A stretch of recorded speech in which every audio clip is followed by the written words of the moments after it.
Assalamualaikum warahmatullahi wabarakatuh. Selamat sore ya. Selamat siang menjelang sore. Oke, di sana sudah sore ya, di sini masih siang. Oke, ini Mbak Bintang sudah bisa mendengarkan suara saya dengan jelas ya. Oke, Mbak Bintang dan Mbak Mela sudah bisa mendengarkan suara saya dengan jelas.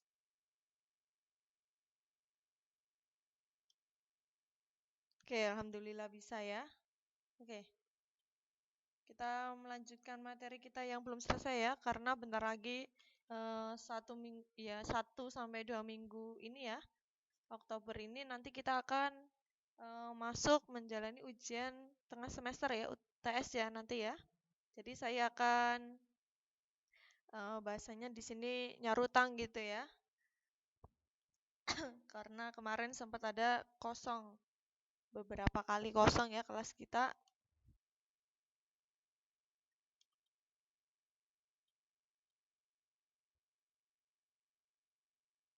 Oke, ini Mbak Mela bisa dengar suara saya tapi HP-nya error. Ini gimana? Nggak bisa itu ya, lihat materinya berarti. Mbak Mela gimana? Nggak bisa lihat materinya berarti atau gimana?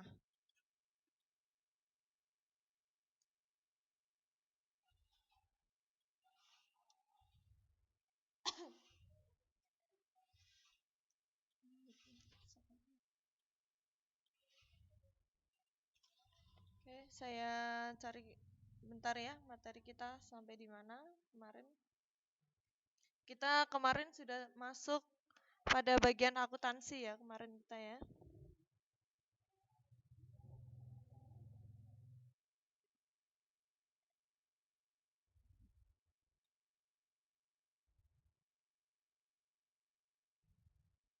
Oh ini sudah kita.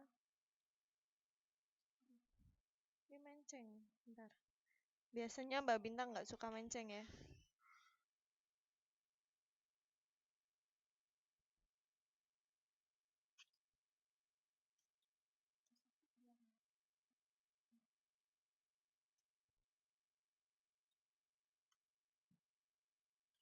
Halo?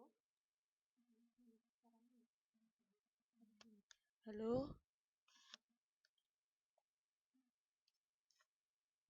Oke, sebentar ya kita cari materi kita kemarin. Valuta asing juga udah ya kemarin ya.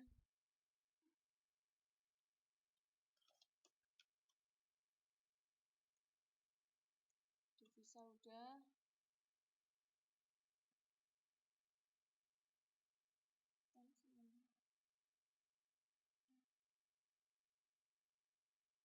Oh ini Mbak Mela berarti yang penting itu ya tulisannya kelihatan kan? Cuman nggak bisa buat ngetik aja berarti.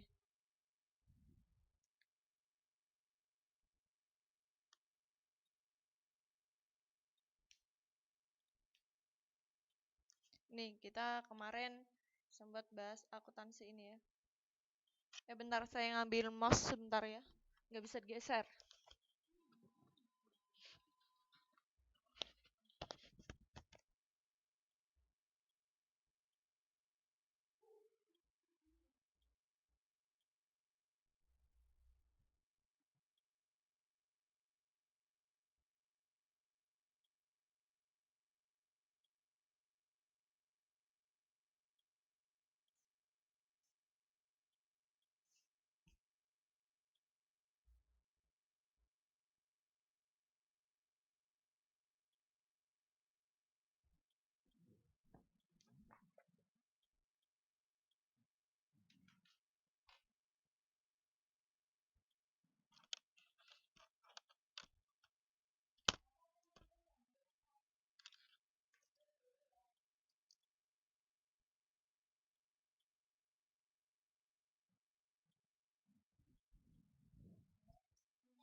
Oke, ini Mbak Bintang bisa komen dengan lancar ya. Mungkin berarti kendalanya di HP-nya Mbak Mela berarti ya. Oke. Di sini kemarin kita sempat membahas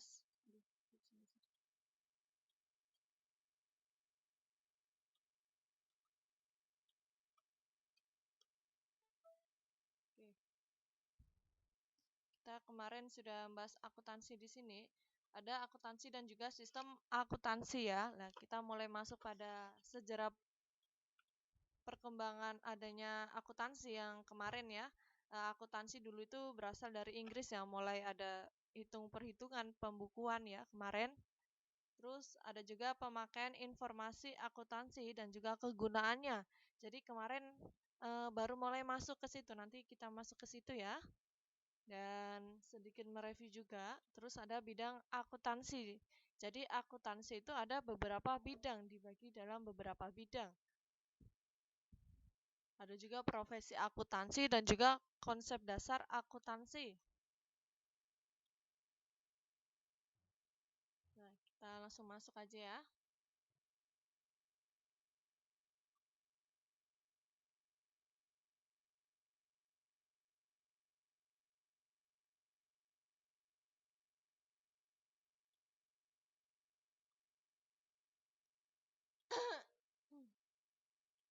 Di sini ya, kita masuk pengertian singkat akuntansi sendiri. Di sini, akuntansi adalah sebuah informasi di mana menjelaskan suatu kondisi keuangan, baik keuangan pada rumah tangga juga ada ya, terus ada di perusahaan, dan juga pihak-pihak yang membutuhkan laporan, baik dalam jenis kegiatan maupun menentukan suatu keputusan.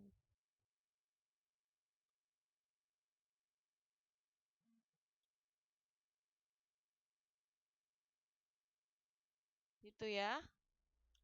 Nah, itulah akuntansi tadi.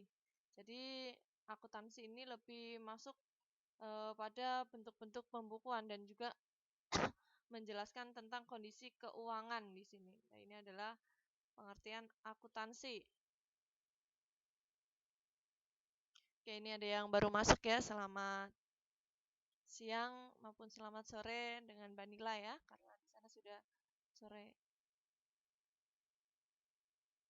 Nah, ini kita masuk pada awal mula adanya sejarah perkembangan akuntansi. Oke. Nah, itu tadi secara umum ya, akuntansi ya.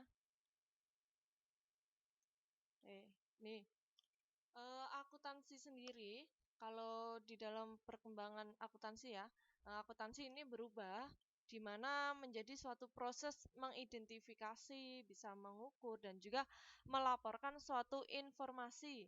Di mana kalau akuntansi itu biasanya masuk suatu informasi apa yang kita ketahui ya, informasi ekonomi, di mana untuk memungkinkan yang dilakukan suatu penilaian dan juga tadi ya, sudah tahu ya, dalam pengambilan keputusan secara jelas dan juga tegas, di mana bagi pihak-pihak yang menggunakan informasi keuangan tersebut.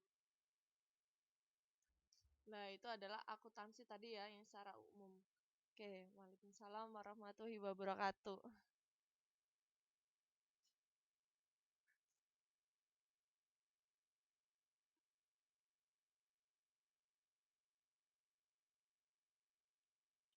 Nah, ini kita masuk pada sejarah akuntansi, di mana asalnya akuntansi itu memang sudah ada sejak dulu ya. Karena apa?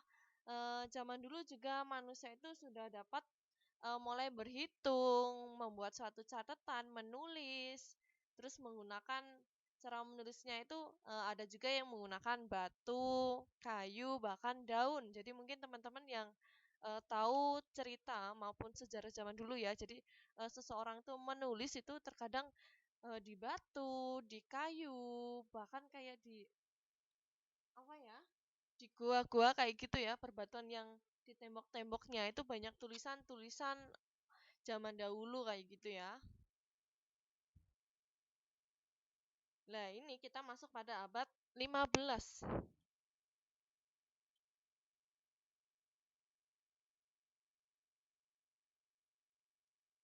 Oke. Iya, nggak apa-apa. Ini masih bahas ya sama Mela, nggak apa-apa. Oh, ini Mbak Mela tergolong itu ya, murid baru ya. Oke, nggak apa-apa. Ya, kita masuk pada abad ke-15. Ini ada Jadi suatu perkembangan dan juga perluasan suatu perdagangan pada saat itu ya. Jadi mulai ada suatu dulunya kan orang berdagang itu tidak ada ya. Awal mulanya kita punya apa? Misal kita petani ya. Di sini ada yang tani padi, yang satu sayuran. Nah, mereka itu saling bertukar pangan pada saat itu. Nah, mulai saat itu ada suatu perkembangan yang makin maju, terus ada suatu perdagangan.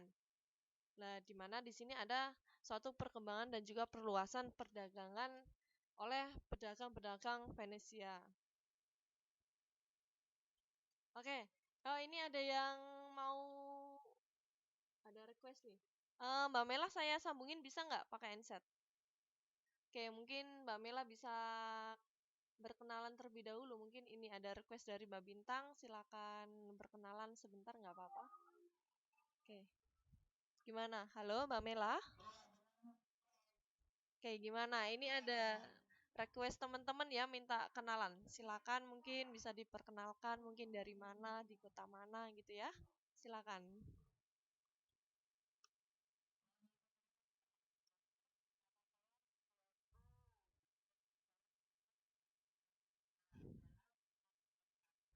Dari Lampung. Nama aslinya siapa tadi? Ma?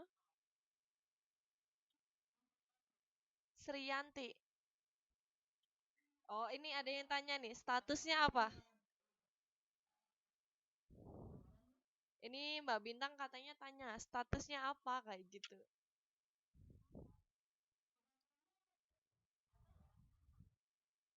Oh, udah nikah. Aduh, Mbak Bintang sedih dong. Udah nikah Mbak Bintang gimana? Mau tanya apa lagi? Sekarang di kota mana yang di Taiwan itu?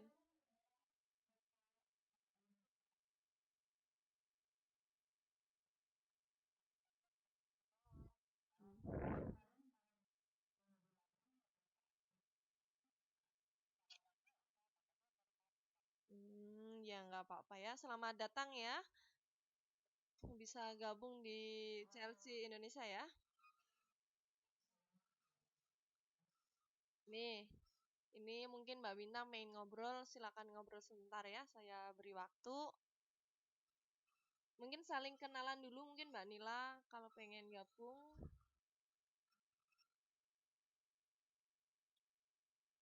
Oke. Halo? Halo? Halo?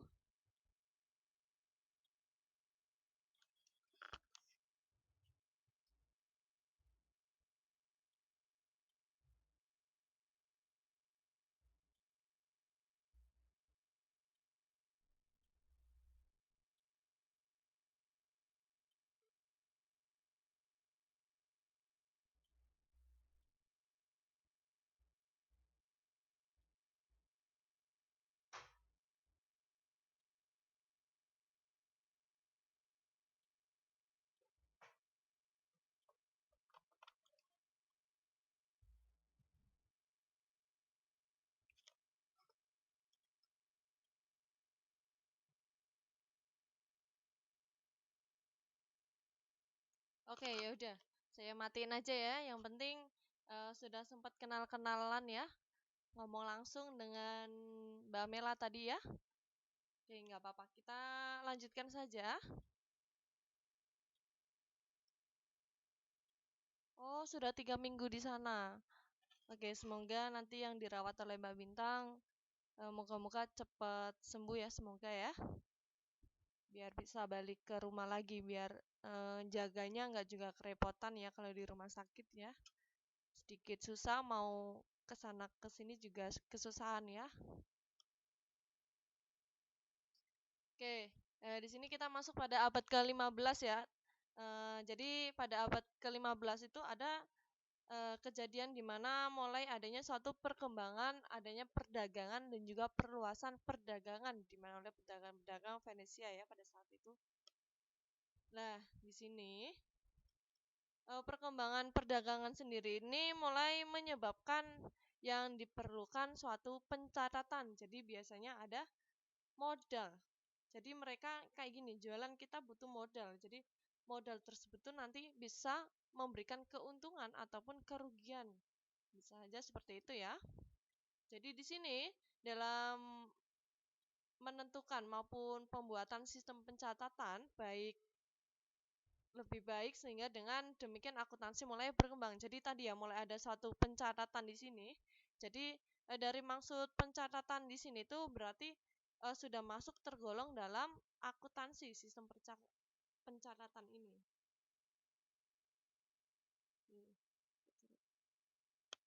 Nah, jadi ini mulai kita masuk ya perkembangan akuntansi yang awalnya bermula ya dari Luca Pacioli tahun 1900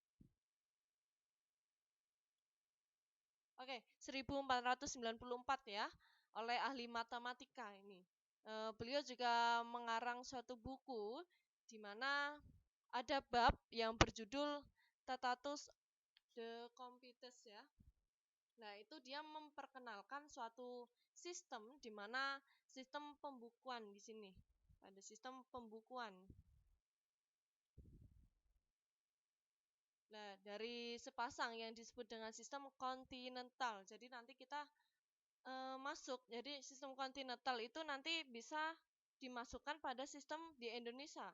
Akuntansi di Indonesia nantinya ya. Nah, pada sistem itu jadi ada suatu pencatatan di mana ada upah sejak zaman Babiloni. Nah, itu tadi ya.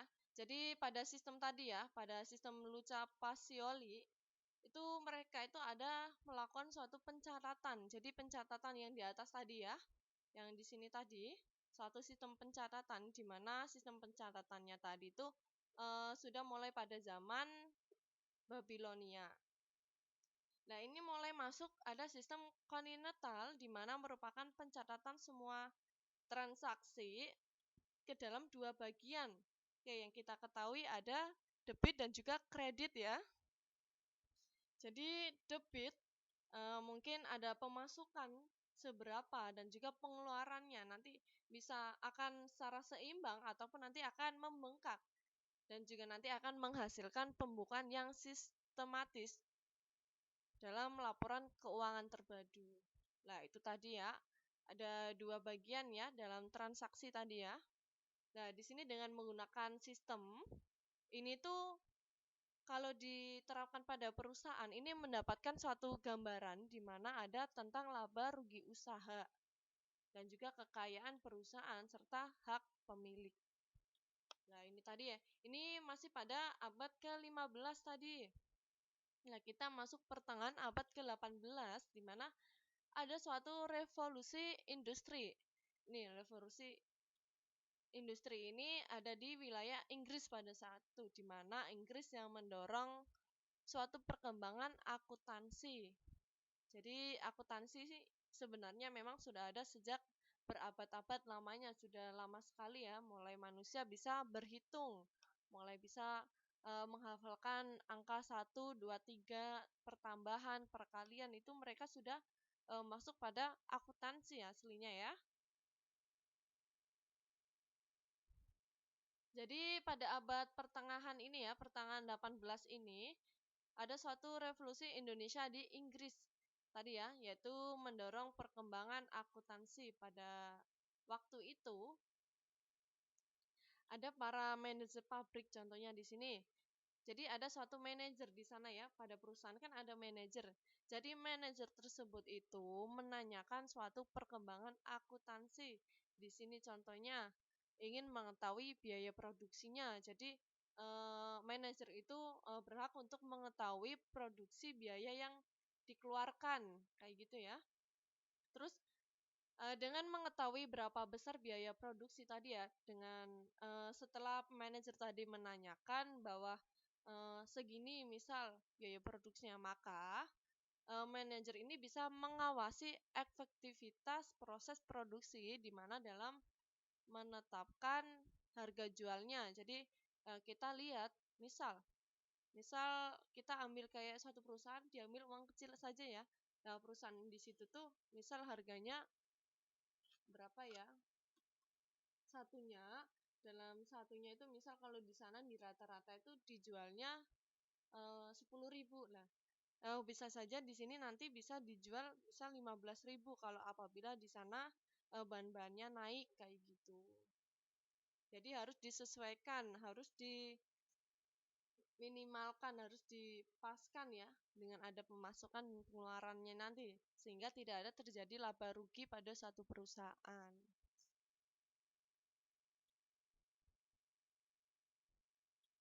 Nah, di sini ada juga perkembangan akuntansi dalam bidang khusus, di mana akuntansi biaya. Di sini ada akuntansi biaya, di mana akuntansi biaya ini lebih memfokuskan diri, yaitu pada pencatatan biaya produksi dan juga penyediaan informasi bagi manajemen. Oke, ini kita sudah belajar tentang sejarah ya tadi ya. Sejarah awal mulanya ada suatu akuntansi, ada kata-kata akuntansi. Kita lebih tahu ya akuntansi ini lebih masuk perhitungan maupun pembukuan pada sistem ekonomi, keuangan kayak gitu ya.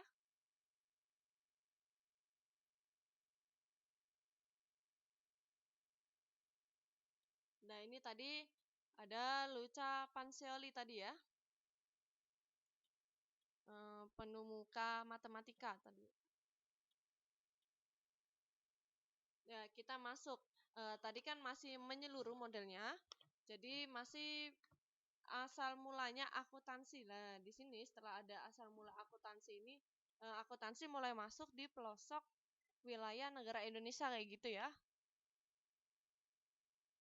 Nah, di sini Indonesia ini pertama mereka itu menganut pada sistem kontinental, di mana kontinental di sini contohnya tadi yang dipakai oleh pemerintah Hindia ya, Hindia Belanda itu pada saat itu.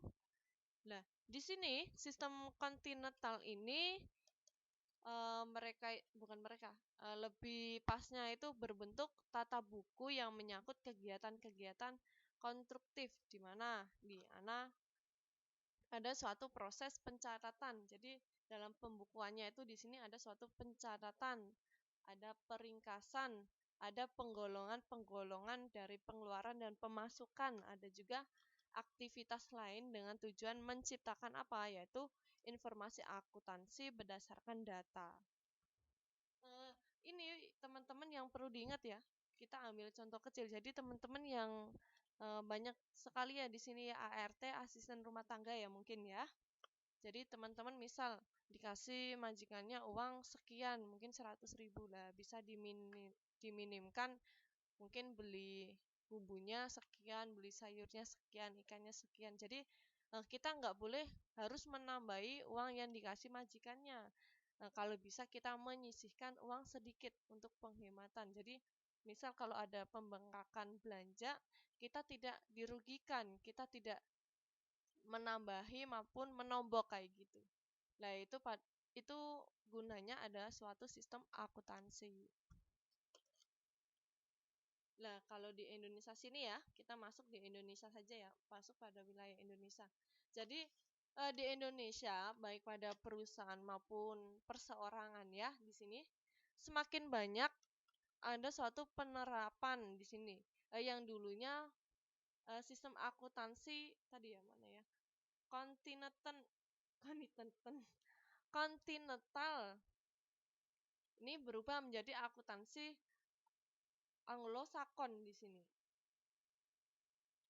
Dan nanti juga ada perbedaan dari sistem akuntansi kontinental dan juga Anglo-Sakon ya.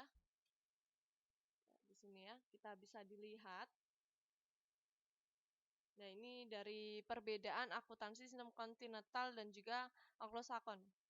Nah, mereka itu sama-sama dalam pembukuan. Ada suatu buku ya, di mana ditulis pada buku harian. Nah, kalau pada sistem kontinental, misal dalam seharinya kita belanja gitu ya, dalam misal kita terapkan dalam ART gitu ya. Kita belanja belanja sayuran, ayam dan lain-lain. Nah, ini tuh sudah dikelompokkan tetapi untuk penjabarannya ini kurang terinci. Nah, kalau di sistem Anglo-Sakon untuk penjabarannya ini lebih terinci, di mana misal beli ayam harganya sekian, bawang merah, bawang putih. Nah, di sini mungkin untuk pengelompokan debitnya kontinen ini ya, misal mereka sudah dikelompokkan tapi belum rinci. Misal mereka hanya menuliskan bumbu dapur, padahal bumbu dapur ini ada beberapa macam kayak gitulah. Kalau di sistem Anglo-Saxon ini sudah diterapkan atau sudah ditulis secara rinci. Jadi harga lombok, harga bawang, harga merica, kayak gitu. Jadi sudah ditulis secara rinci. Nah, itu adalah perbedaan dari sistem kontinental dan juga Anglo-Saxon ya. Nah, di sini ada juga akun buku besar. Akun buku besar ini mulai ada penyusutan. Nah, kita bisa lihat dari sistem kontinental di sini ya, dan juga Anglo-Saxon. Kalau penyusutan pada buku besar di sini itu untuk sistem kontinental ini menggunakan akun cadangan dan dicatat di sisi kredit. Dan tetapi ini berbalikan dengan Anglo-Saxon. Kalau Anglo-Saxon ini lebih menggunakan akun beban ketimbang akun cadangan ya. Akun beban pada penyusutan. Nah, ini mereka lebih suka ditulis di debit, di sisi debit. Jadi beda ya, di sisi kredit dan juga debit. Biasanya kan debit dulu, baru kredit gitu ya. Teman-teman sudah tahu kan debit dan kredit kan? Oke, ada akun campuran di sini.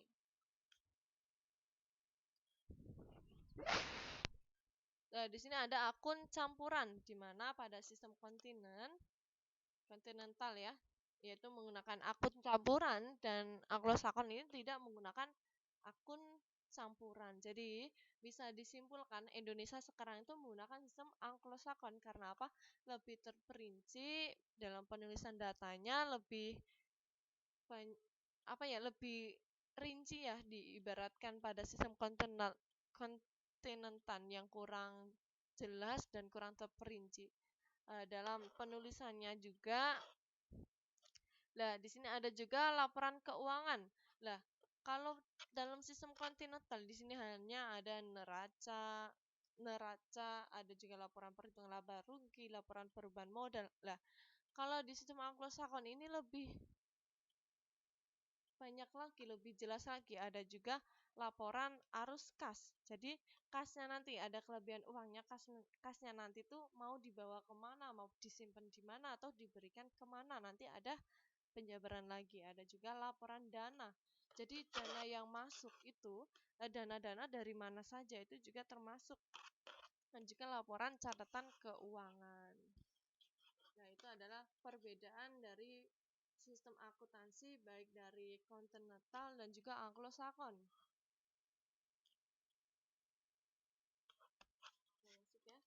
Nah, kita masuk. Oke, suaranya jelas nggak sih ini? Halo? Halo? Oke, ini sudah jelas ya suaranya ya. Oke, kita masuk pada kegunaannya. Oke, kegunaan baik pemakaian internal dan juga eksternal di sini. Kita masuk dalam pemakaian eksternal pada penggunaan akuntansi ataupun informasi akuntansi ya. Oke, kalau secara internal kita bisa lihat ya bahwa pemakaian internal pada suatu informasi akuntansi ya. Nah, di sini ada pihak yang menyelenggarakan suatu usaha. Nah, siapa yang menyelenggarakan ini? Contohnya ada rumah tangga konsumsi, ada RTK, ada juga rumah tangga produksi. Nah, dalam hal ini pimpinan perusahaan maupun manajer yang bertanggung jawab dalam pengambilan suatu keputusan. Jadi kayak gini ya, kayak rumah tangga biasa, kayak lebih ke internal ke pribadi kita ya, ataupun rumah tangga yang membuat suatu produksi-produksi. Contohnya ada yang membuat tambahan, membuat donat kayak Mbak Fitri ya. Itu Mbak Fitri berjualan kayak bakso dan lain-lain kayak gitu ya contohnya. Nah, di mana biasanya manajer maupun perusahaan ataupun pimpinan tadi ya, maupun contohnya Mbak Fitri sendirilah yang bertanggung jawab dalam pengambilan suatu keputusan nantinya. Kalau ada suatu kejadian apa-apa kayak gitu ya.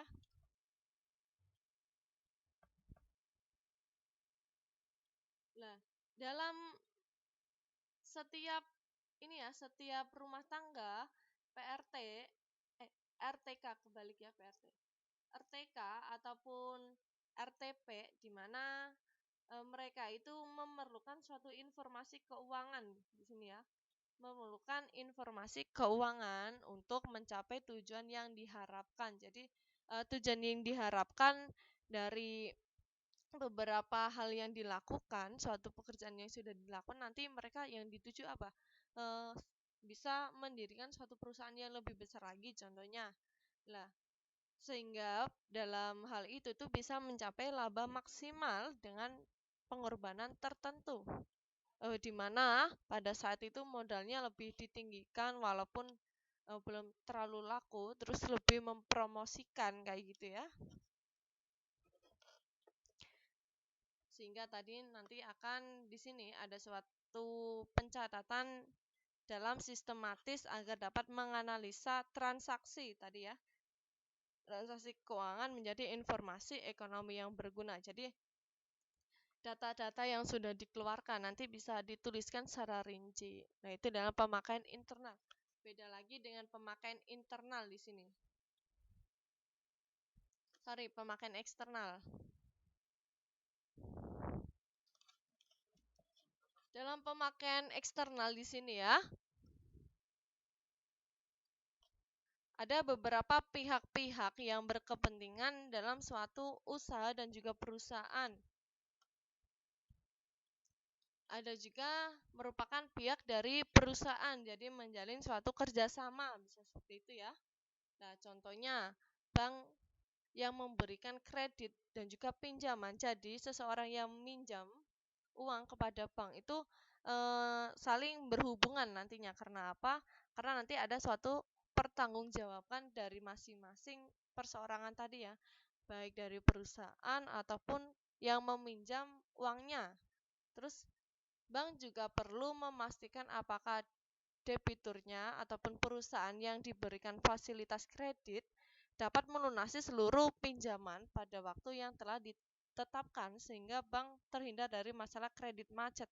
Nah, di sini pemakaian eksternal tadi ya, contoh dari bank tadi ya. Jadi bank itu meminjamkan uang pada peminjamnya. Lah, di mana perusahaan itu juga memberikan suatu fasilitas kepada si kreditnya, tetapi apa? Ada suatu syarat-syarat di mana syaratnya itu nanti peminjamnya itu bisa membayar dengan jangka waktu yang ditentukan ataupun tidak. Jadi kalau misal jangka waktu 3 bulan, apabila 3 bulan tidak dilunasi maupun dibayar, nanti perusahaan juga akan mengalami suatu kesulitan di mana permasalahan kredit macet. Nah, itu pemakaian eksternal. Ada kegunaan informasi akuntansi.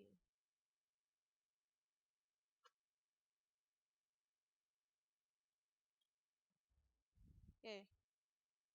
Penggunaan informasi akuntansi di sini ya. Akuntansi ini lebih menyajikan teknik pengumpulan data. Jadi dalam suatu informasi akuntansi di sini yang dimaksud tuh mengumpulkan data-data tadi ya. Dan nantinya akan diolah masuk dalam pembukuan akuntansi maupun keakuntansian. Lah, dalam hal yang sudah dilakukan tadi, baik menjadi bahasa komunikasi ekonomi, baik tadi ya ada perseorangan maupun badan usaha. Adapun proses penggunaan akuntansi sendiri itu dalam penyajiannya, informasi kepada para pemakaiannya dapat dilihat dalam diagram disebut.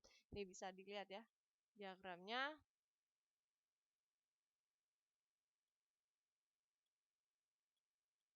Lah, kita bisa masuk di sini mulai pada data ekonomi. Pertama ya, data ekonomi di sini itu nanti akan dibuat pada yang awalnya menjadi data ekonomi. Di sini ada proses di mana ada sistem akuntansi. Ada sistem akuntansi ini ya. Nggak bisa bagus. Nah, dari sistem akuntansi ini juga mereka dapat dari sistem akuntansi ini mulai dari kebutuhan informasi pemakai. Jadi menjadi sistem akuntansi di sini itu karena ada suatu kebutuhan informasi pemakai dan juga laporan akuntansi. Sehingga tadi menjadi suatu sistem dan menjadi suatu datanya. Jadi mulai dari yang pertama ya. Ini yang sudah ini hasil akhirnya di sini. Ini adalah hasil akhir dari data ekonomi. Jadi untuk sistem akuntansi ini dibantu ya oleh kebutuhan informasi dari si pemakai dan juga laporan akuntansi. Nah, dari laporan akuntansi tadi itu dipertimbangkan dari laporan yang diberikan ini dilihat dari penanaman model. Jadi laporannya bukan laporan yang dibuat-buat saja, tetapi memang sudah ada dari sananya, ada suatu penanaman modal. Di sini ya, ada persetujuan kredit, ada taksiran pajak, ada negosiasi kontrak, dan juga penyusunan anggaran. Nah, itu dari laporan, dari beberapa ini ya. Nah, tetapi dalam pembuatan laporan di sini harus sesuai dengan keputusan-keputusan yang sudah dibuat. Nah, di sini keputusan tadi itu mulai adanya suatu laporan-laporan yang sudah dibuat, yang sudah disetujui, yang sudah dikonfirmasi. Ada laporan keuangan, ada laporan khusus, isian pajak, laporan pelaksanaan, dan juga laporan manajemen. Nah, ini dari sisi kanan ya, dari sisi atas di sini bisa dilihat ada kebutuhan si pemakai tadi ya. Nah, dari kebutuhan si pemakai ini diidentifikasi oleh si pemakai. Nah, di sini ada kreditor,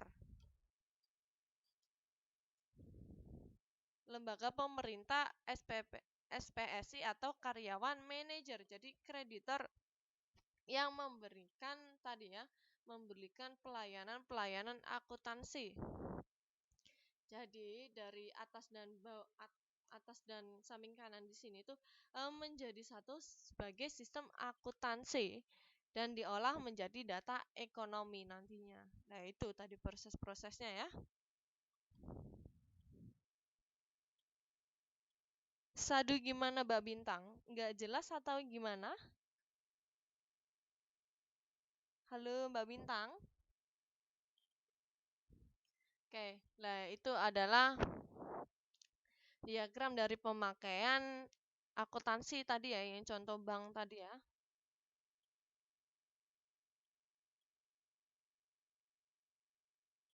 Ngelenyop hilang, suaranya hilang atau gimana? Ngelenyop, aduh nggak tahu bahasanya aku. Ya udah saya lanjutkan aja ya. Mungkin kadang suaranya hilang-hilang gitu, apa gimana Mbak Bintang?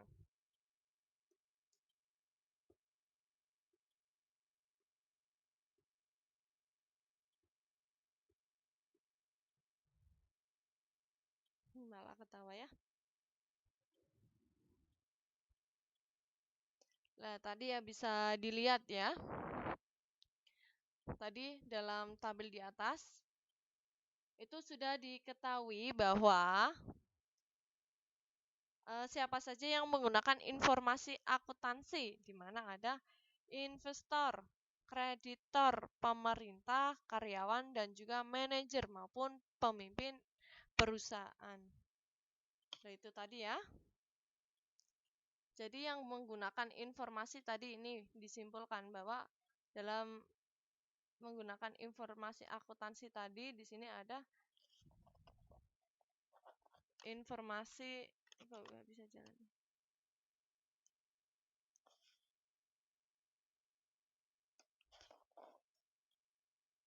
Menggunakan informasi ini ya. Ada investor, kreditor, Ada pemerintah, karyawan, dan juga manajer. Aduh, kok coret nggak bisa lurus ini. Manajer ataupun pemimpin, itu ya intinya.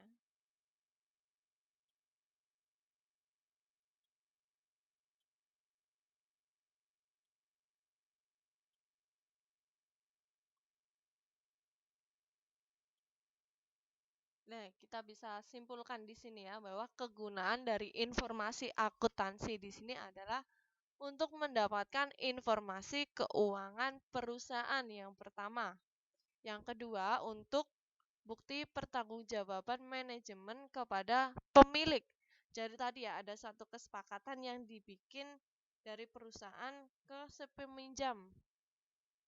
Jadi ada pertanggungjawaban dari manajemen kepada pemilik tadi ya. Terus untuk mengetahui perkembangan perusahaan. Nah, itu dari kesimpulan kegunaan informasi akuntansi tadi ya. Oke.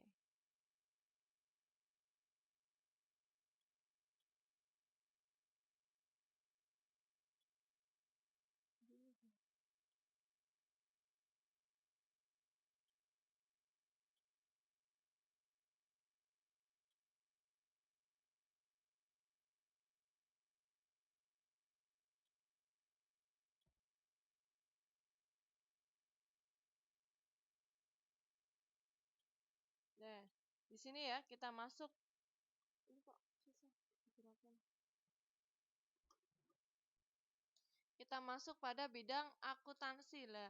Akuntansi ini dibagi menjadi beberapa bidang di mana ada akuntansi keuangan, ada akuntansi pemeriksaan, akuntansi manajemen, dan masih ada juga akuntansi biaya, akuntansi perpajakan, dan juga akuntansi anggaran. Di sini ada 6. Kita masuk ya. Mulai pada akuntansi keuangan di sini. Jadi kita masuk pada bidang akuntansi.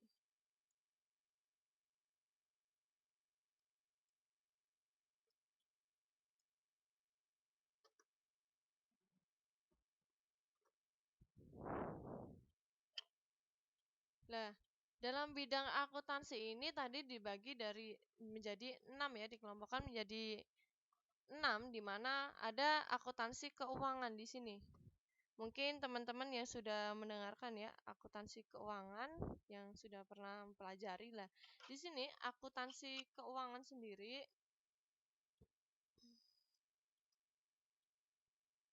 kok jadi gede banget ya? Ini gambarnya ya.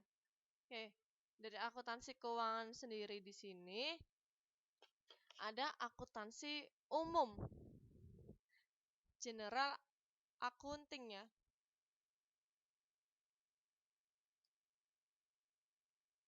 Ada akuntansi umum di mana akuntansi yang berhubungan dengan pencatatan transaksi perusahaan dan juga penyusunan laporan keuangan secara berkala yang berpedoman kepada prinsip akuntansi. Jadi dalam pembuatan laporan keuangan ini tergantung dari informasi internal dan juga eksternal perusahaan. Jadi menyaut maupun paduan dari tadi ya informasi internal tadi ya dan juga informasi eksternal perusahaan. Nah, itu adalah akuntansi keuangan tadi ya. Jadi di sini untuk akuntansi keuangan ini lebih tegasnya di sini ada suatu pencatatan transaksi di mana transaksi perusahaan dan juga penyusunan laporan keuangan, tetapi secara berkala. Karena apa? Di sini lebih berpedoman kepada prinsip akuntansinya. Beda lagi dengan akuntansi pemeriksaan.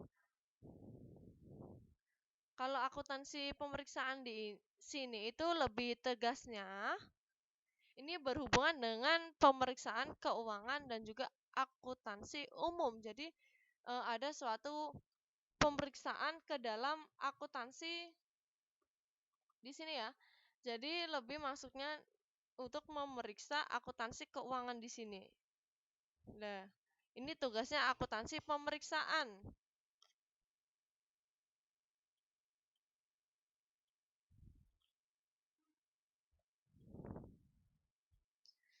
Jadi pada akuntansi di sini ada juga akuntansi publik ya, yang melakukan pemeriksaan terhadap catatan-catatan yang mendukung laporan keuangan, di mana dengan menyatakan kelayakan dan dapat dipercaya suatu laporan. Nah, ini jadi di sini untuk akuntansi pemeriksaan ini bisa dilakukan maupun diterapkan pada akuntansi keuangan. Kita masuk pada akuntansi manajemen.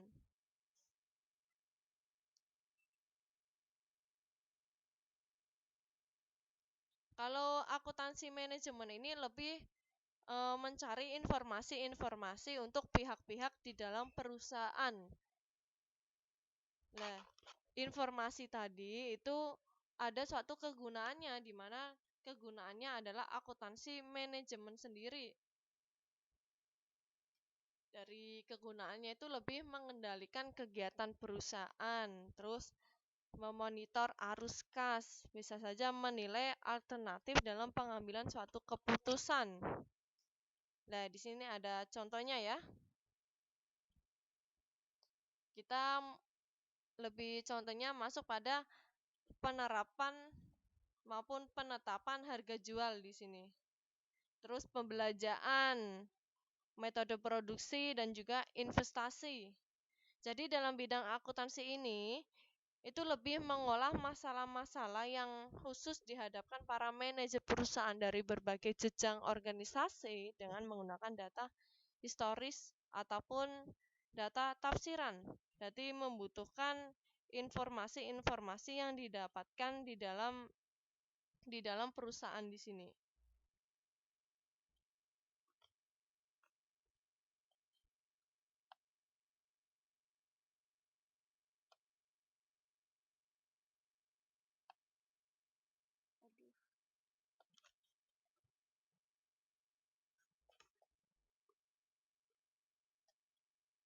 Oke, nih masuk akuntansi biaya.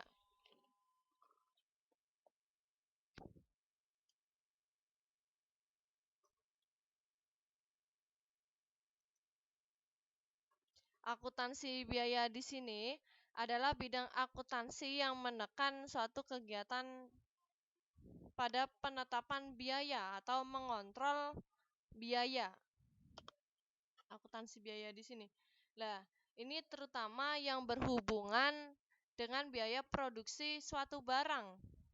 Jadi tadi ya, yang mengontrol, yang menentukan harga barang dari masing-masing barang yang dikeluarkan nanti ya, maupun diperjualkan, maupun mengontrol biaya yang nanti akan diperjualkan juga. Nah, salah satu fungsi utama pada akuntansi biaya di sini ya, ini lebih mengumpulkan dan juga menganalisis data mengenai biaya, baik yang tadi ya, yang dikeluarkan ataupun direncanakan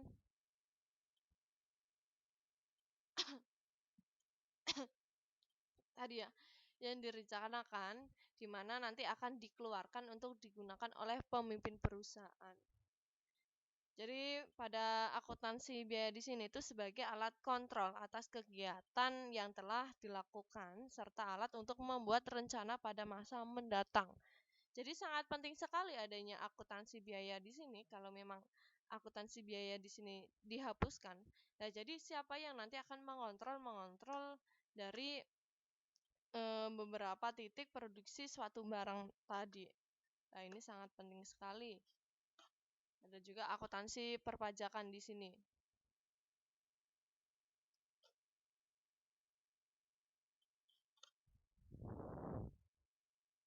Akuntansi perpajakan di sini itu lebih menyusun di sini ya, ada surat pemberitahuan pajak serta mempertimbangkan konsekuensi perpajakan dari transaksi usaha yang direncanakan. Jadi ada suatu usaha tadi ya. Nah, ini lebih masuk ada suatu perpajakan juga dalam pembuatan suatu usaha ya di sini. Nah, di sini nanti ada uang-uang yang dikeluarkan atas pembayaran perpajakan sendiri. Jadi bidang akuntansi yang berfokus pada akuntansi perpajakan di sini itu lebih fokusnya membuat maupun menyusun surat pemberitahuan pajak. Yang terakhir ada akuntansi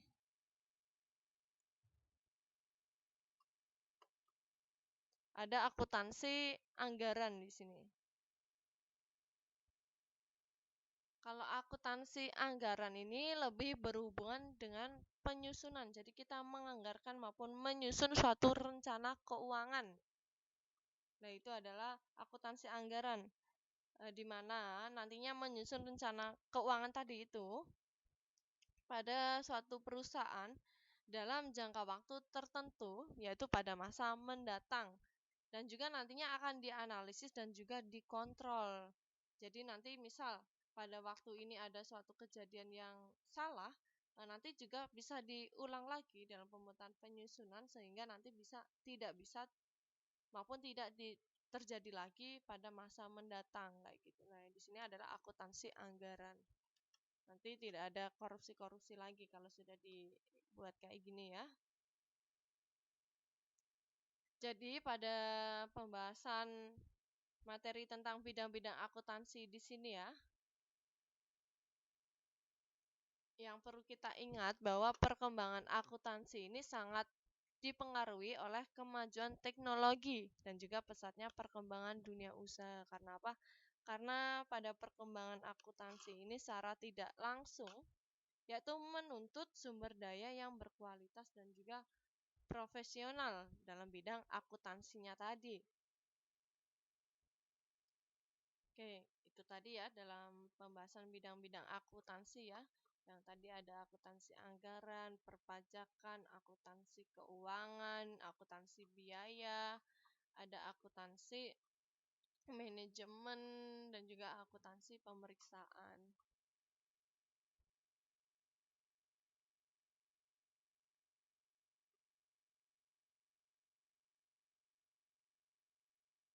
Oke, kita lanjut ya.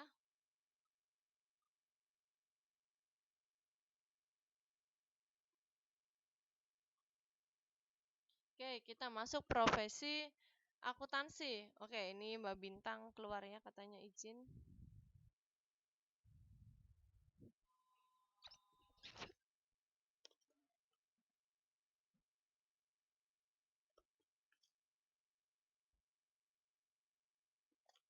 Oke, akuntansi, profesi akuntansi ya di sini ya. Kalau profesi akuntansi, jadi ada seseorang yang mendapatkan gelar akuntan.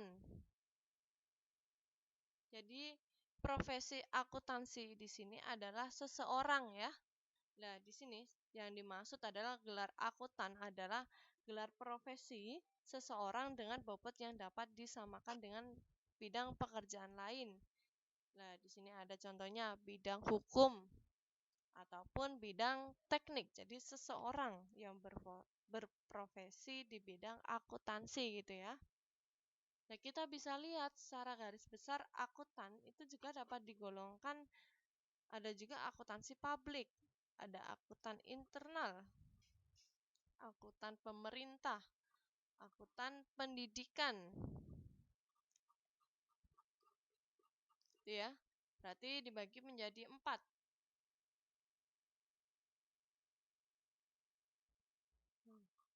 Kita langsung ini menurut datanya akuntansi tadi ya, dari profesi ini dibagi menjadi ini tadi, beberapa titik tadi ya. Ada juga auditing ya. Nah, yang sebelumnya akuntansi ini berasal dari akuntansi perusahaan, akuntansi publik, dan juga akuntansi pemerintahan, juga akuntansi pendidikan menjadi satu dalam akuntansi di sini. Nah, didorong dari segi akuntansi keuangan, akuntansi biaya, manajemen, dan juga pendidikan.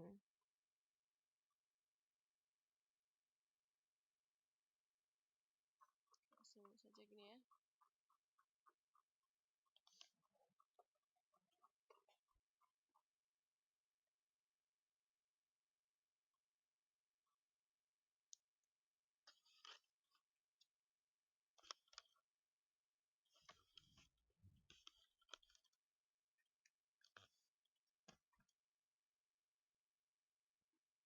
Oke, di sini akuntansi publik ya.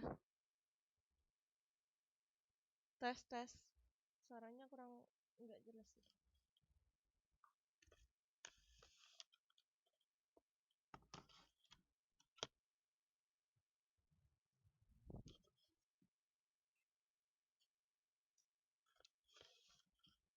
Oke, kita masuk pada akuntansi publik di sini. Akuntan publik ya. Bukan angkutan ya. Akuntan tadi ya sebutan profesi seseorang ya. Aduh.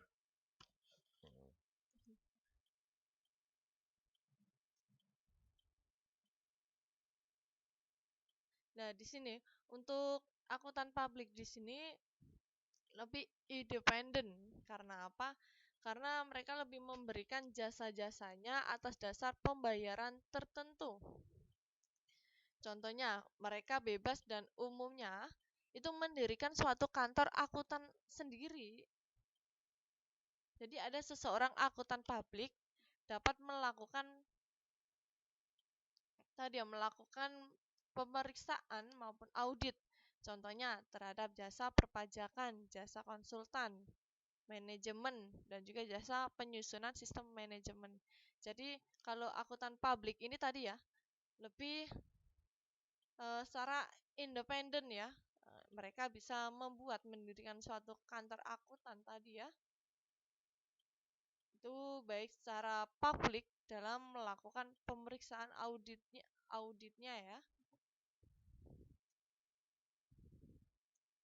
Jadi bisa dilihat ya, untuk jasa perpajakan itu sangat banyak sekali, jasa konsultan manajemen ya, ada jasa penyusunan sistem manajemen. Ada juga akuntan internal di sini. Nah, kalau akuntan internal di sini itu lebih akuntan tadi itu bekerja dalam suatu perusahaan ataupun organisasi. Jadi ikut dalam perusahaan ya, ataupun ikut dalam organisasi.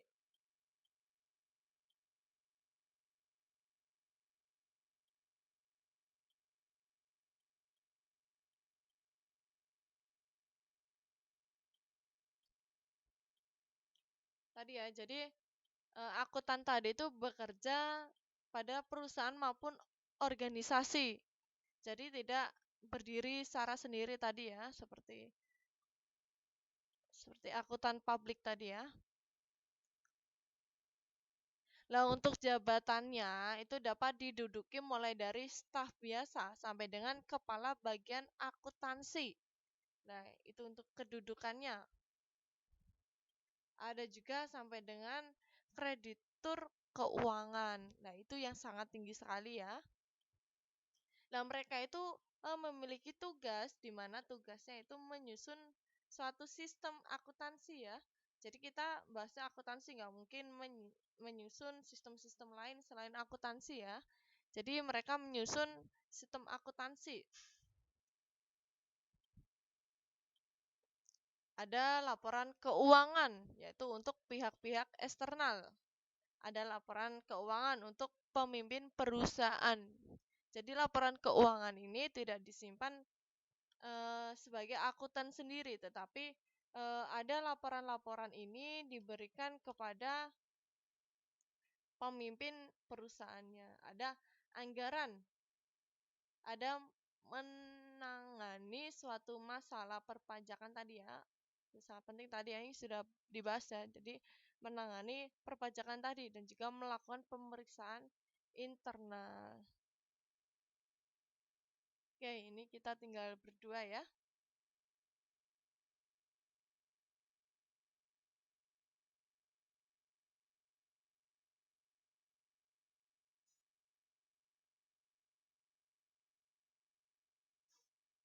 Oke, langsung masuk. Ada akuntan pemerintah di sini. Kalau akuntan pemerintah di sini itu lebih berfokus maupun akuntan tadi itu bekerja pada lembaga-lembaga pemerintah. Jadi maksudnya dia bekerja pada lembaga di pemerintahan ya. Nah, di sini ada kantor Badan Pengawas Keuangan contohnya. Terus pembangunan. bukan ya, di kantor Badan Pengawasan Keuangan dan juga Pembangunan ya, BPKP ya. Ada Badan Pengawasan Keuangan sendiri di BPK. Nah, di sini itu yang kita sering dengar ya di berita-berita. Badan tadi ya, Pengawasan Keuangan BPK. Jadi yang bekerja di sana itu adalah akuntan dari akuntansi-akuntansi yang sudah memiliki profesi khusus. Jadi khusus dalam bidang akuntansi tadi ya. Dan mereka itu diperkerjakan pada lembaga pemerintah. Jadi di sini maksudnya akuntan pemerintah gitu ya. Ada akuntan pendidik. Di sini kalau akuntan pendidik di sini. Jadi seseorang maupun akuntan itu dia bekerja itu sebagai pendidik akuntansi. Jadi sebagai guru, sebagai pengajar, sebagai dosen kayak gitu. Jadi melakukan suatu penelitian dalam mengembangkan akuntansi nantinya. Dia mengajar ya, dan juga menyusun kurikulum pendidikan akuntansi di perguruan tinggi. Nah, itu pada akuntan pendidikan. Jadi bisa disimpulkan bahwa di sini akuntan tadi ya, yang berprofesi khusus dalam bidang akuntansi itu mereka bisa bekerja di mana saja, baik menjadi akuntan publik. Jadi mereka mendirikan suatu perusahaan maupun lembaga kantor itu secara sendiri. Bisa saja mereka bekerja di suatu organisasi maupun perusahaan. Mereka ada juga yang bekerja di lembaga pemerintah dan juga menjadi pendidik. Jadi mereka memberikan ilmunya, mentransfer ilmunya kepada pendidik-pendidik yang akan nantinya lebih belajar fokus belajar dalam bidang akuntansi. Tadi ya, dalam penyusunan kurikulum pendidikan.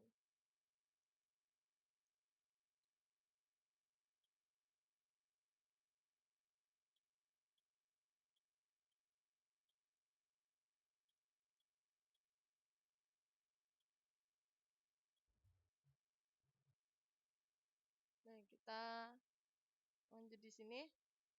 Nah, di sini ada Zaki Baritwan ya. Di sini Zaki Baritwan di sini adalah Presiden Direktur dari Bank BNI. Aku baru tahu ya di sini ya. Jadi Direktur dari Bank BNI. Jadi di sini Zaki Baritwan itu telah menyelesaikan suatu gelar masternya di bidang akuntansi Universitas Kentucky ya, di mana tahun 84. Dan anugerah gelar profesor ini diberikan pada tahun 89. Kuliahnya berapa tahun ya? 5, 6, 7, 8, 9. 5 tahun ya berarti ya sekolahnya ya. Nah, sejak tahun 73 tadi ya Zaki Baritwan ini lulus di UGM. Oh, sebelum dia sekolah di luar, dia sekolah di UGM yaitu pada program sarjana akuntansi. Ini Zaki Baritwan ini dari Indonesia ya. Jadi sebagai dosen akuntansi yang bekerjasama dengan Fakultas Ekonomi UGM tadi ya, setelah mendapatkan gelar doktoral dari Universitas Kentucky, jadi Zaki Baritwan ini lebih menduduki jabatan yang beragam termasuk Direktur Departemen Keuangan RI, Direktur Ekstensi UGM, terus juga pembantu rektor 2. Dan juga untuk keuangan Direktur Pasca Sarjana UGM dan juga buku karangan. Nah, terus sampai Zaki Baritwan ini bisa mendirikan suatu perusahaan. Karena perusahaan Bank BNI. Nah, pada saat itu yang memiliki jabatan sebagai Presiden Direktur di Bank BNI. Nah, dari Indonesia. Jadi Indonesia itu orangnya sangat pintar-pintar semua ya.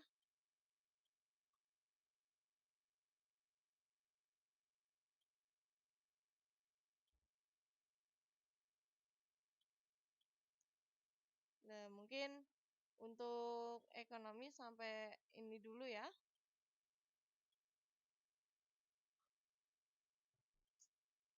Kita langsung masuk aja ke PPKN kali gitu. Kita besok bahas tentang konsep dasar akuntansi atau ini Oke, kita masih ada waktu 10 menit. Kita masuk pada konsep dasar akuntansi. Nah, konsep dasar akuntansi di sini itu ada suatu konsep yang dirancang ini berlaku secara umum ya tentang suatu asumsi, anggapan, pandangan, pendapat dalam penyajikan informasi keuangan kepada pihak-pihak yang berkepentingan. Jadi lebih pasnya itu lebih ke pandangan nantinya. Jadi konsep dasar akuntansi ini nanti mau dibuat seperti apa. Jadi ada pendapat dari beberapa sumber, anggapan juga, asumsi dari beberapa pihak juga. Nah, di sini dalam menentukan konsep dasar akuntansi ini mulai ada konsep kesatuan usaha terlebih dahulu. Kenapa kita memilih konsep kesatuan usaha terlebih dahulu? Karena di sini ya, dalam satu perusahaan saja kita ambil. Perusahaan itu merupakan suatu kesatuan ekonomi yang terpisah dari pihak yang berkepentingan dengan sumber perusahaan. Nah, ya artinya di sini ya, bahwa keuangan perusahaan ini terpisah dari pemilik. Jadi pemilik ini tidak memegangnya.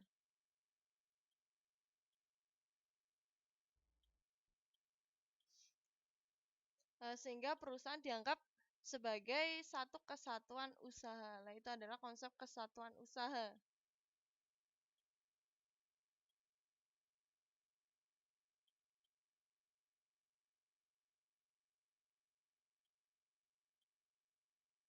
Ada konsep harga perolehan di sini.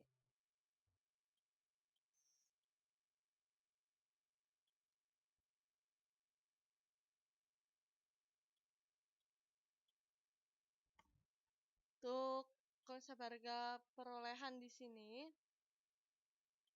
ada setiap transaksi di mana ada suatu pembelian maupun pembeli suatu barang ini harus dicatat ya. Mungkin di sini harga beli suatu mesin di sini. Nah, harga beli suatu mesin di sini adalah 9.500. Jadi sebelum menjadi harga tersebut sebelumnya di sini dioperasikan itu ada biaya pemasangan. Nah, biaya pemasangan di sini adalah 400.000. Jadi biaya yang diperoleh tadi ya dari 9.500 tadi ya itu ditambah dengan biaya pemasangan menjadi 9.900.000 kayak gitu. Ya itu adalah konsep harga perolehan. Jadi biaya pemasangan itu juga dituliskan. Jadi ditambahkan.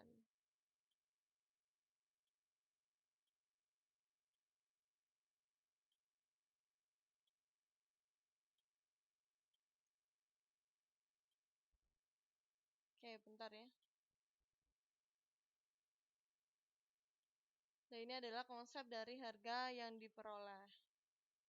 Jadi tadi ya, misal kita beli suatu mesin, misal nggak usah mesin ya, misal kita beli apa ya, beli yang dipasang apa ya, beli televisi ya, televisi dengan parabolanya, pokoknya kayak gitulah. Itu nilainya seharga 10 juta. Nah, dimana kita tidak bisa memasangnya, kita meminta tolong kepada seseorang, dimana memerlukan biaya pemasangan. Jadi pemasangannya 250.000 lah.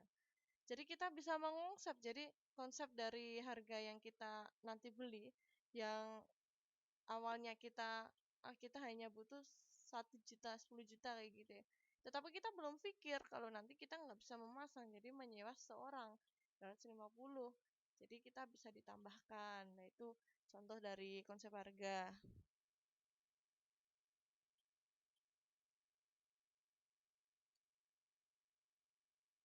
Ada konsep kesinambungan.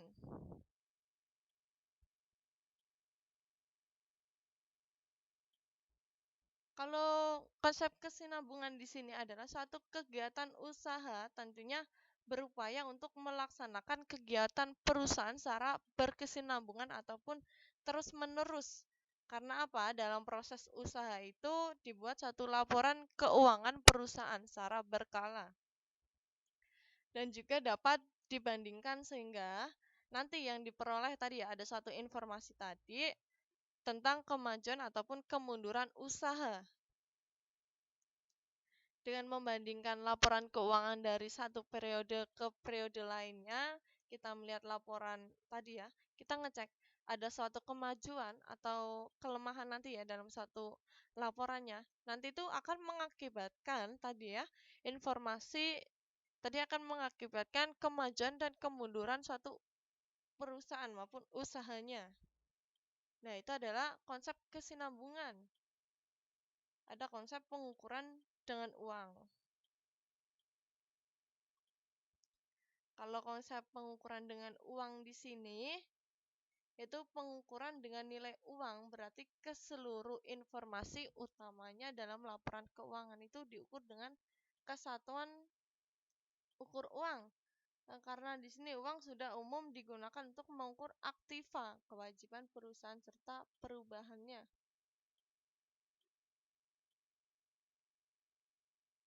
Jadi dalam pengukuran dengan uang di sini kita bukan berarti kita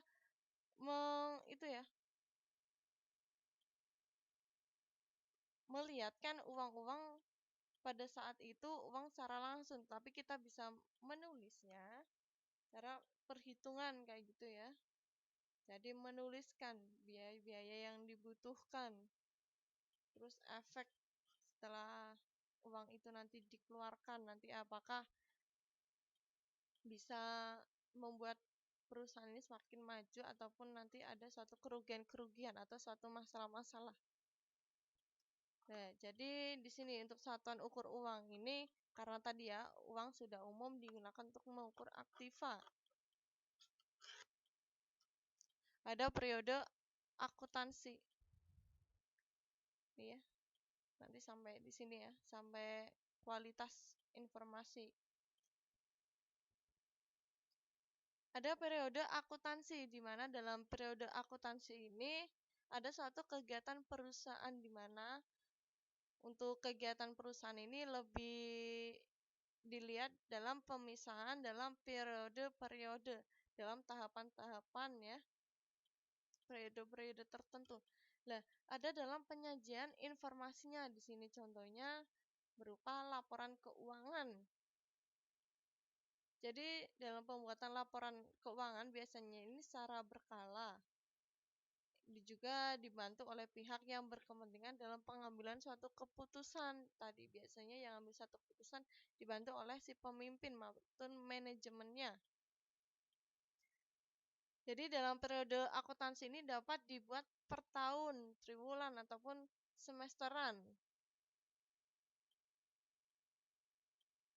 Ini bisa dilihat ya.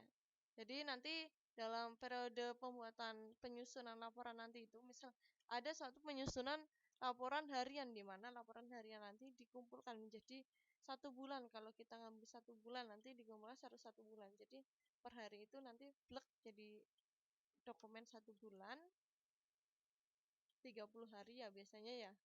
Dan ini jadi satu misal membutuhkan dibuat akuntansi secara per tahun. Jadi dalam beberapa bulan nanti dijadiin satu. Kayak gitu. Nah, yang terakhir kita ada penetapan beban dan pendapatan.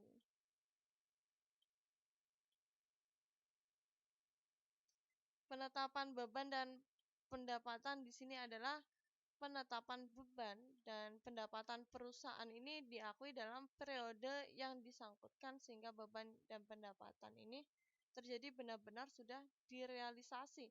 Jadi untuk penetapan ini harus dilihat dari periode akuntansi tadi ya, laporan-laporan yang sudah dibuatnya. Oke, dari sini ya.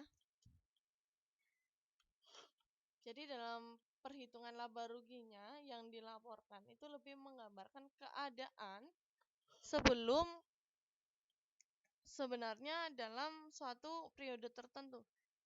Ya, dalam penetapan beban pendapatan sendiri itu nantinya kita bisa melihat periode tiap tahunnya, tiap bulannya nanti akan seperti apa dari beberapa laporan yang sudah dibuat. Nah, itu akan menjadi ketetapan maupun pendapatan yang sudah kita dapatkan. Nah, itu ya buat ekonomi. Mungkin ada yang ditanyakan, kita banyak ngomong sekali ya, karena waktunya di sini 2 jam ya. Kadang bingung mau ngomong apa. Lama banget termasuk. Oke, nggak apa-apa, kita masuk di sini modul kita bukan ya.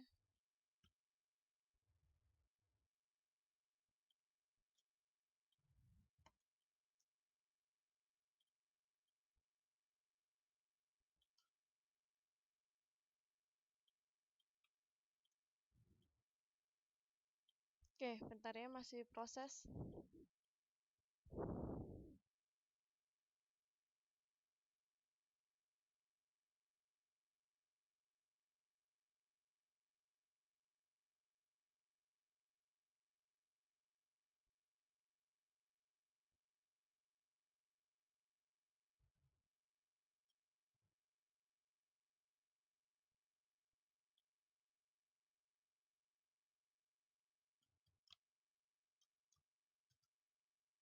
Bentar, masih proses ya. Tunggu sebentar.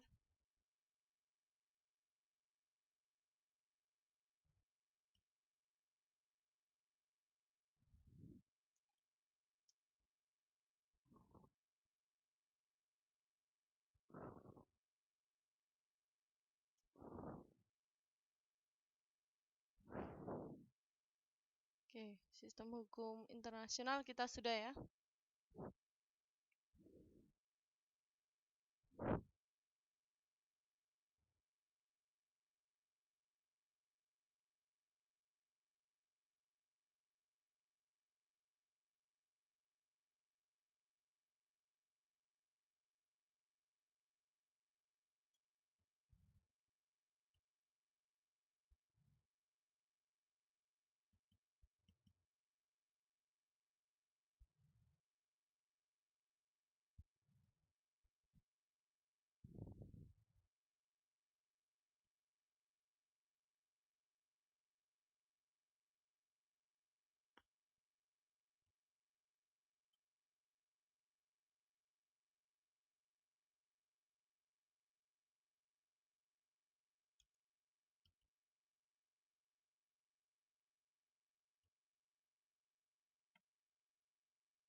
Oke, ini nggak bisa digeser ini.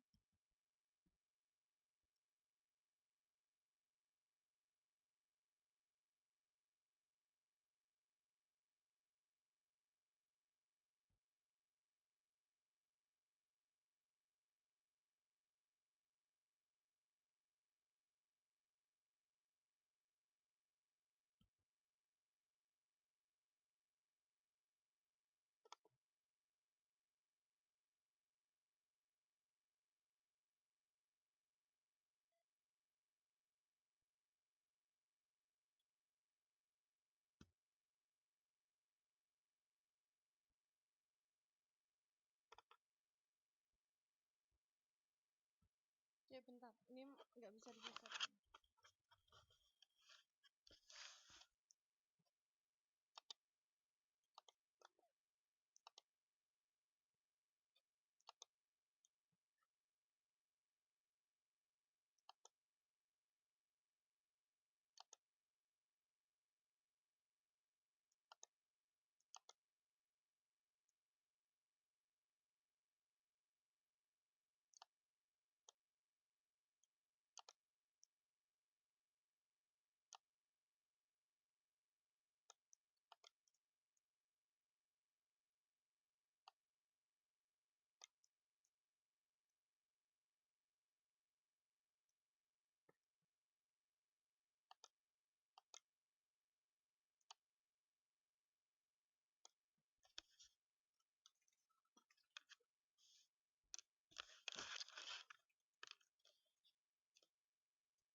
masuk pada pelajaran PPKN ya. Oke, halo, tes. Oke, sudah kelihatan ya.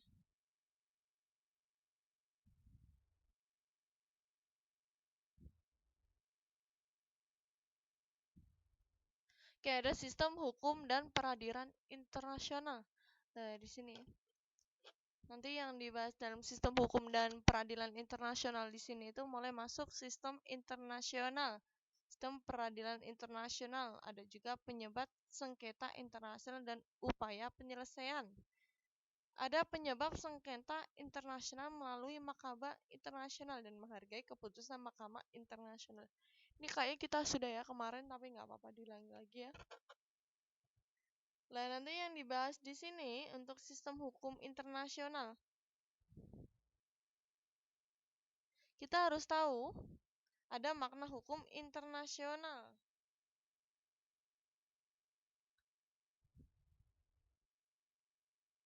Terus macam hukum internasional, ada asas-asas hukum internasional, subjek hukum internasional, dan juga sumber hukum internasional. Oke, nggak apa-apa.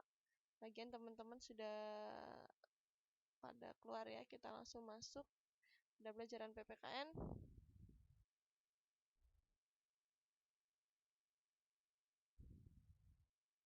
Yang kita ketahui di sini untuk hukum internasional di sini itu pada dasarnya ini dibuat oleh masyarakat internasional. Karena apa? Karena mereka ini ingin menciptakan suatu kerjasama. Tidak hanya kerjasama yang mereka inginkan, ada suatu perdamaian antar negara dan juga menyelesaikan masalah internasional secara damai. Nah, itu hukum internasional. Jadi yang membuat maupun menciptakan yaitu adalah masyarakat internasional tadi ya. Karena apa? Alasannya dari salah satu alasannya di sana mereka ingin tadi ya menjalin suatu kerjasama, adanya nantinya ada ekspor impor kayak gitu ya. Ada perdamaian dunia bisa seperti itu. Terus misal ada sengketa ataupun permasalahan antar negara bisa diselesaikan secara damai kayak gitu. Nah, itu adalah adanya hukum internasional. Nah, di sini untuk hubungan antara di dunia, jadi di sini antar bangsa di dunia maksudnya ya. Nah, ini diharapkan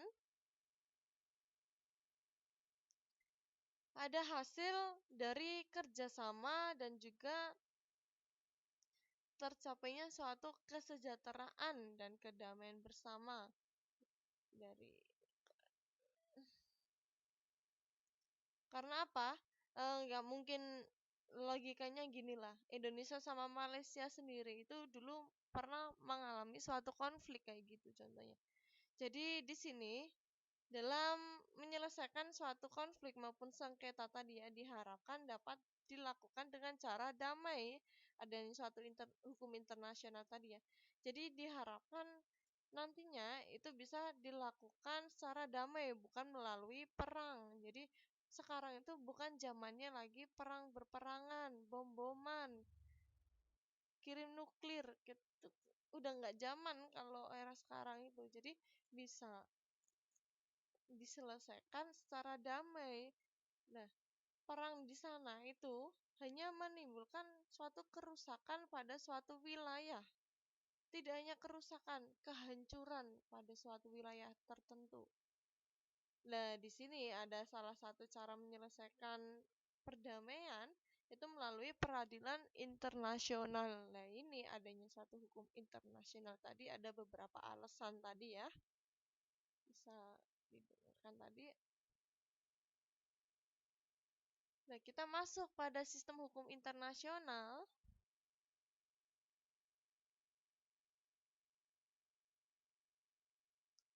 Oke, menurut KBBI ya, Kamus Besar Bahasa Indonesia mungkin.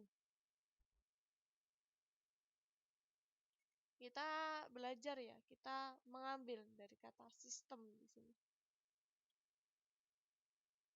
Sistem di sini itu adalah seperangkat unsur yang secara teratur saling berkaitan sehingga berbentuk suatu totalitas.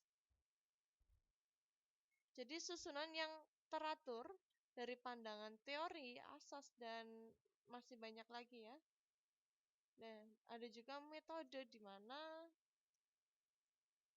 metode di sini itu dalam kaitan dengan hukum internasional. Jadi kata sistem di sini itu diartikan susunan yang teratur dari suatu pandangan, teori, asas, yaitu tentang hukum internasional. Jadi tadi ya adanya sistem hukum internasional tadi. Nah, kita belajar adanya suatu makna dari hukum internasional sendiri.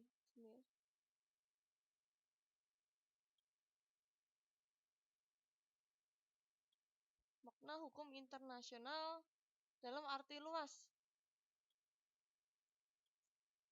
Jadi dibagi menjadi dua bagian, yaitu hukum perdata internasional dan juga hukum internasional publik.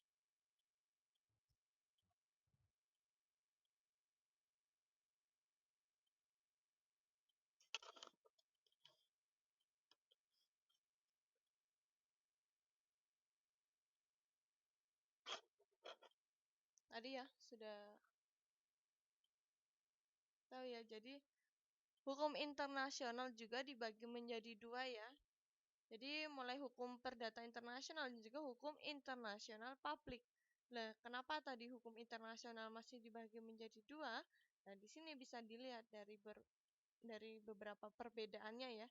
Dari hukum perdata internasional ini lebih berfokus yaitu pada kumpulan ketentuan hukum yang menyelesaikan masalah antar individu-individu yang pada saat yang sama yaitu tunduk pada yuridiksi, yaitu ada dua negara atau lebih yang berbeda.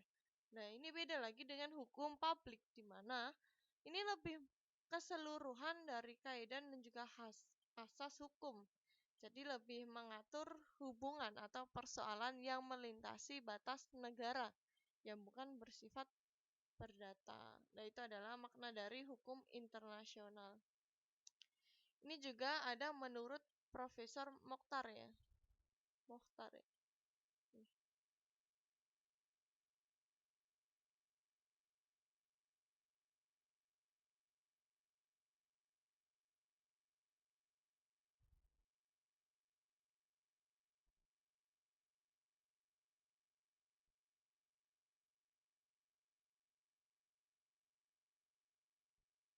Menurut Profesor Mokhtar Kusumamaja, di mana beliau ini mendefinisikan sesuatu hukum internasional publik. Itu masih juga ada dua kelemahan pada hukum tersebut. Di sini mulai definisi tersebut adalah tidak tegas. Kenapa Profesor Mokhtar ini bilang hukum internasional publik ini masih kurang tegas? Karena di sana didasari pada suatu ukuran yang dirumuskan secara negatif. Karena apa? Hubungan atau persoalan internasional yang tidak bersifat perdata. Nah, itu menurut Profesor Mokhtar. Nah, beliau juga memiliki apa ya namanya ya?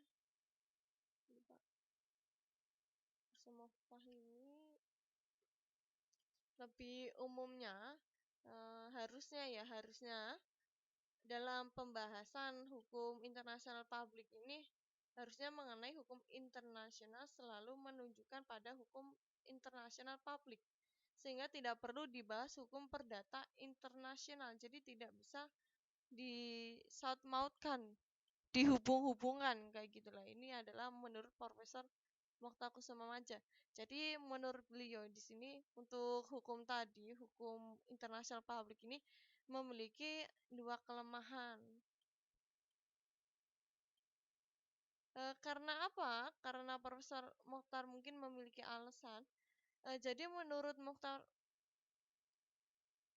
itu mengartikan hukum profesional hukum internasional ini sebagai keseluruhan kaidah dan juga asas, yaitu mengatur hubungan ataupun persoalan yang melintasi batas negara, antara negara dengan negara, negara dengan subjek hukum lain bukan negara, atau subjek hukum bukan negara satu sama lain.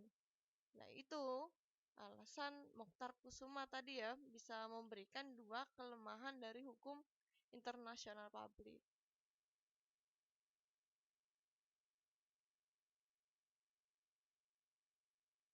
Nah, tujuan dari hukum internasional tadi. Nah, ini kita bahas tujuan.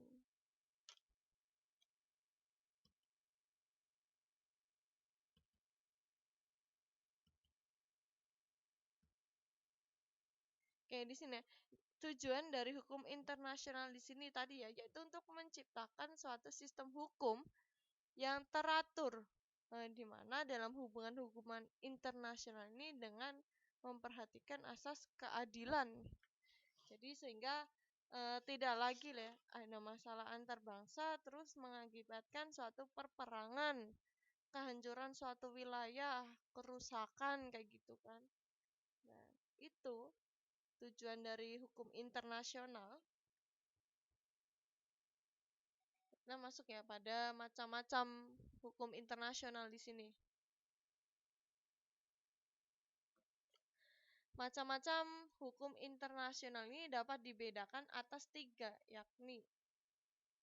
yaitu hukum internasional umum, regional, khusus. Jadi tiga ya. Jadi umum, regional, dan khusus. Kalau hukum internasional umum ini bisa dilihat ada suatu peraturan-peraturan yang dilaksanakan secara universal. Nah, di sini ini berlaku umum pada negara-negara yang mengaitkan diri pada hukum tersebut. Itu untuk hukum internasional umum. Beda lagi dengan hukum internasional regional bahwa ada suatu peraturan ini tumbuh dengan adanya suatu hubungan antara negara. Enggak juga. Dan juga adanya suatu terbatasan pada lingkungan yang berlaku. Nah, tadi ya, dalam peraturan-peraturan regional ini tidak berarti derajatnya lebih rendah daripada peraturan universal. Jadi peraturan regional ini hanya bersifat menambahkan atau berhubungan. Jika terjadi perselisihan, pengadilan internasional harus menggunakan peraturan-peraturan regional yang diakui sah oleh negara-negara yang mengadakan perjanjian. Nah, di sini untuk hubungan internasional khusus ini hanya berlaku pada negara-negara tertentu yang tidak terbatas pada wilayah tertentu. Untuk perbedaannya dengan hukum internasional regional ini adalah perbedaannya dengan tadi ya, hukum regional adalah bahwa hukum internasional regional itu tumbuh melalui hukum kebiasaan. Sedangkan hukum internasional khusus ini tumbuh melalui perjanjian internasional multilateral. Nah, itu tadi ya dari macam-macam hukum internasional. Jadi kita harus tahu ada hukum internasional khusus, umum, regional, dan juga umum ya. Adapun asas-asas dari hukum internasional di sini.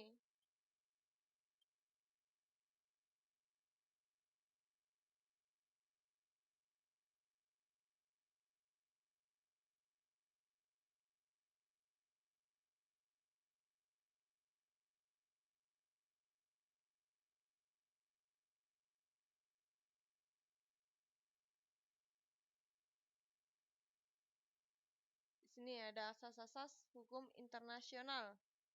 Jadi yang dibahas nanti di sini mengenai asas hukum internasional. Jadi untuk asas-asas internasional ini lebih berkaitan dengan istilah prinsip-prinsip hukum umum di sini ya.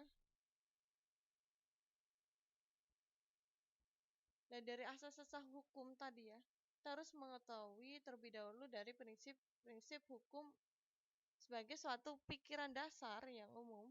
Jadi sifatnya atau latar belakang dari peraturan hukum yang muncul. Nah, asas hukum ini menjadi norma dasar, menjadi petunjuk arah dari pembentukan hukum.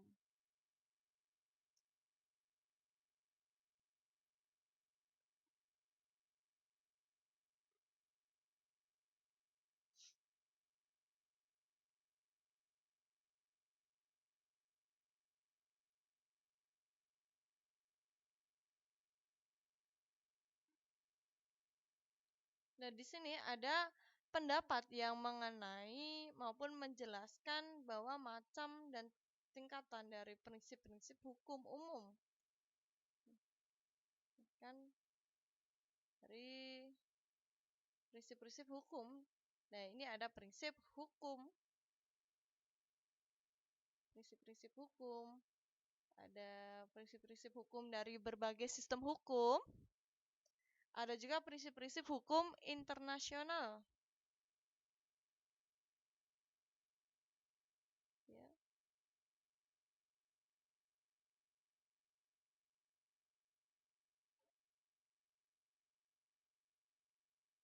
Langsung masuk aja di sini.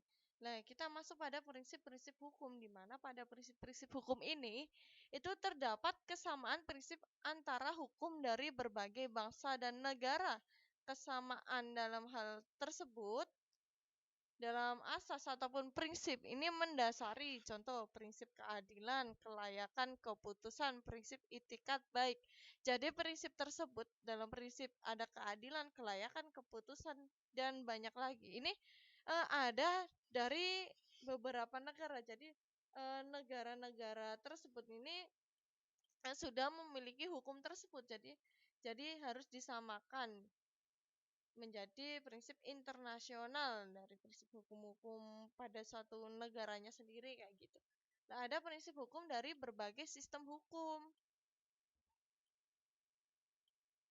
Nah, kita harus mengetahui dari sistem hukum yang kita kenal di seluruh dunia. Ada secara klasik, yaitu dikenal pada sistem Anglo-Sakon. Tadi ya, secara internasional yang Anglo-Sakon ya. Dan juga sistem hukum Eropa kontinental, yaitu pada sistem akuntansi. Nah, kita malah sudah bahas di sini, pas sekali ya. Jadi ini berhubungan pada sistem hukum Anglo-Sakon dan juga hukum Eropa kontinental. Jadi di sini pada sistem hukum akuntansi masuknya. Jadi pada masuk perekonomian. Terus dikenal juga pada sistem hukum sosialis dan juga sistem hukum Maghribi pada suatu hukum Islam. Nah, yang terakhir adalah prinsip-prinsip hukum internasional. Pada prinsip-prinsip hukum internasional di sini, pada umumnya ada juga prinsip kesamaan derajat negara-negara. Nah, prinsipnya di sini menentukan nasib sendiri dan juga prinsip non-inversi. Nah, di sini mulai dari prinsip kesamaan derajat. Prinsip menentukan nasib sendiri dan juga prinsip non-inversensi. Nah, dari prinsip kesamaan derajat negara-negara di sini adalah prinsip yang mengakui sepenuhnya bahwa ada suatu negara-negara di dunia ini baik besar kecil maupun kaya miskin gitu ya. Nah, ini memulai derajat yang sama di sebagai negara. Jadi mau kaya mau miskin itu adalah masyarakat suatu negara. Jadi semua negara harus diperlakukan sama dalam menjalin hubungan internasional. Di mata hukum mau miskin mau kaya mau salah itu mereka tetap salah kayak gitu. Dan di sini ada prinsip penentuan nasib sendiri. Nah, di sini mungkin kita baru mengetahui ya ada prinsip menentukan nasib sendiri, yaitu merupakan prinsip dalam menyatakan bahwa setiap bangsa itu berhak untuk menentukan nasibnya. Untuk demikian, setiap negara hendaknya menghormati hak setiap bangsa untuk menentukan nasibnya. Jadi seseorang itu nggak harus kamu harus jadi guru, nggak mungkin. Nah, mereka juga ingin menjadi apa aja, pegawai silakan, menjadi insinyur, menjadi poluan, polisi, wartawan, itu hak-hak mereka. Mereka yang menginginkan jangan sampai kita membatasi cita-cita mereka, kayak gitulah. Itu sudah ada pada prinsip maupun hukum pada suatu negara. Jadi memberikan hak setiap bangsa untuk menentukan nasibnya. Ada prinsip non intervensi ya. Di sini prinsip tidak tuntut turut campur dalam urusan dalam negeri orang. Jadi pada prinsip non intervensi ini, jadi kita adalah warga Indonesia. Nah, kita ini tidak patut untuk mengikut campuri hukum maupun prinsip-prinsip yang sudah dibuat dari negara lain. Kita nggak boleh ikut campur. Kita hanya melihat dan juga merasakan saja. Misal kita datang ke negara orang lain. Nah, misal kita jadi TKW gitu aja ya. Nah, kita jadi TKW di sana mau nggak mau harus mengikuti maupun ikut budaya di sana. Nggak mungkin kita menyamakan di wilayah kita. Nah, mau nggak mau kita nanti akan kena dampaknya kalau memang kayak gitu pilihan kita. Nah, itu tadi. Nah, itu dari beberapa prinsip.